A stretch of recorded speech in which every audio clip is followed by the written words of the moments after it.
Well, hello, thank you for joining me today again on the Church History Trail. You're very welcome to the programme. And as you can see from the board there, we're at ROSEYARDS Presbyterian Church, and we're just on the outskirts here of Ballymoney. And beautiful church, isn't it? So I want to show you a couple of graves of past ministers here in this video. And the first one is the Reverend John Tennant. And for the first 110 years of its history, ROSEYARDS Presbyterian had only 2 ministers, believe it or believe it not. So, as I say, the first one was the Reverend John Tennant, and he was ordained and installed here on the 15th of May, 1751. So I'm going to show you his grave shortly. Now, during his ministry of 57 years, it is said that the Reverend Tennant was never prevented from preaching by sickness or otherwise for a single Sabbath. So that was some going, no doubt about it. I wonder what his secret was. So you can see the wee plaque there. ROSEYARDS Church, 1751 AD. Obviously the old one was built, renovated 1813, and then rebuilt in 1905, which is obviously the one we have today. And you can see a couple of heads there.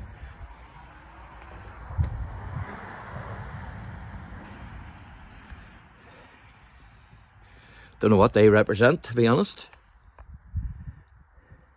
So if you know, leave me a wee comment, because it would be good to know.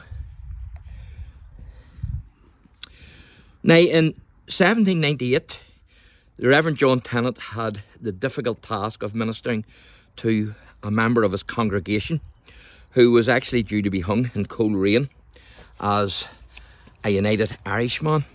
His name was Francis McKinley of Conagar, who was actually a descendant, believe it or believe it not, of William McKinley, the 25th President of the United States. Now, the Reverend John Tennant himself was an early subscriber to the Northern Star, which of course was the radical newspaper of the United Irishmen. And the Reverend Tennant's own sons, William, Robert and John, were suspected of being involved in United Irishism and being politically radical. Now, William was imprisoned for about 4 years in Fort George in Scotland for being a suspected leader of the United Irishmen, although William would later deny that charge. So this is the grave here of the Reverend Tennant. Isn't this fantastic? Absolutely fantastic. Now, hard to make out, but you can see chalk there, which is John Tennant.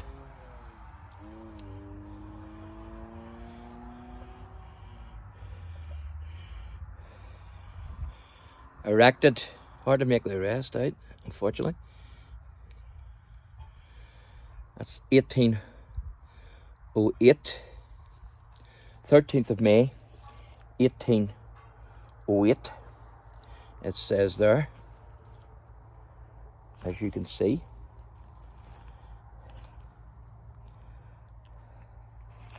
And of course that's when he died.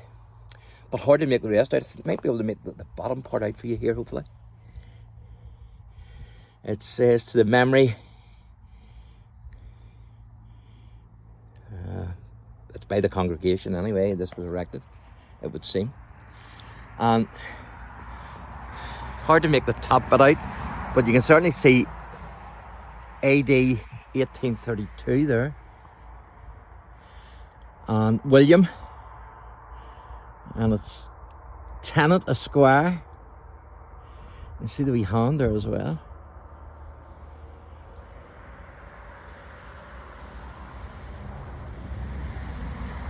And then there's a wee cherubim there, and there's some writing there which you can actually read, so if you want to pause the video you can read that yourself, but I'm going to read the bottom part here the best I can. So this was,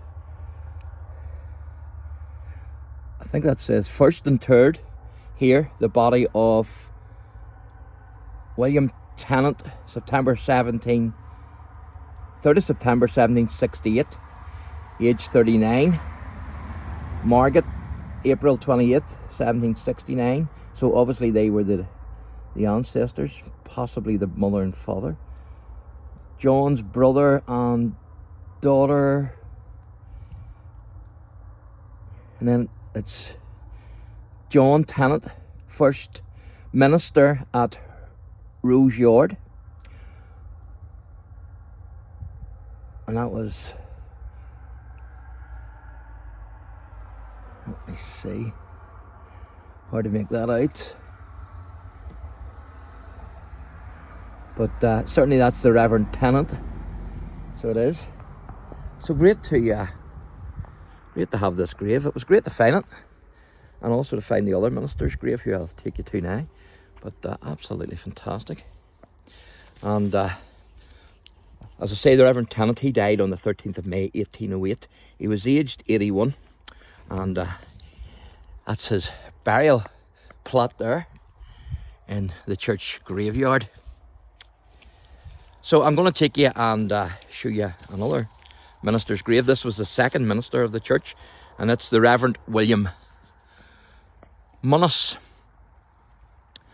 And he was ordained and installed here at Roseyards on the 29th of January 1812. And the following year, in 1813, a new meeting house replaced the original.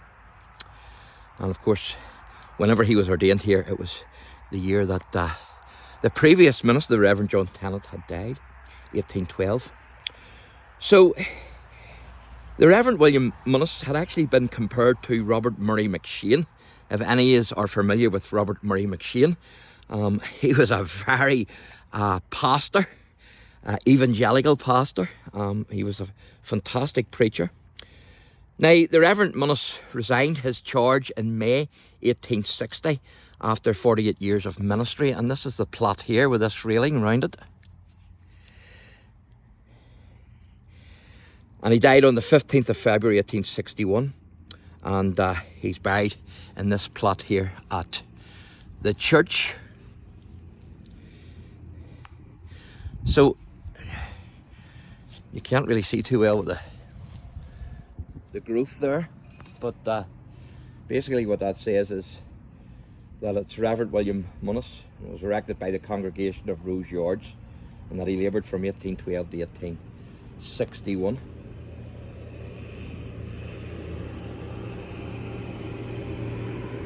So there you go.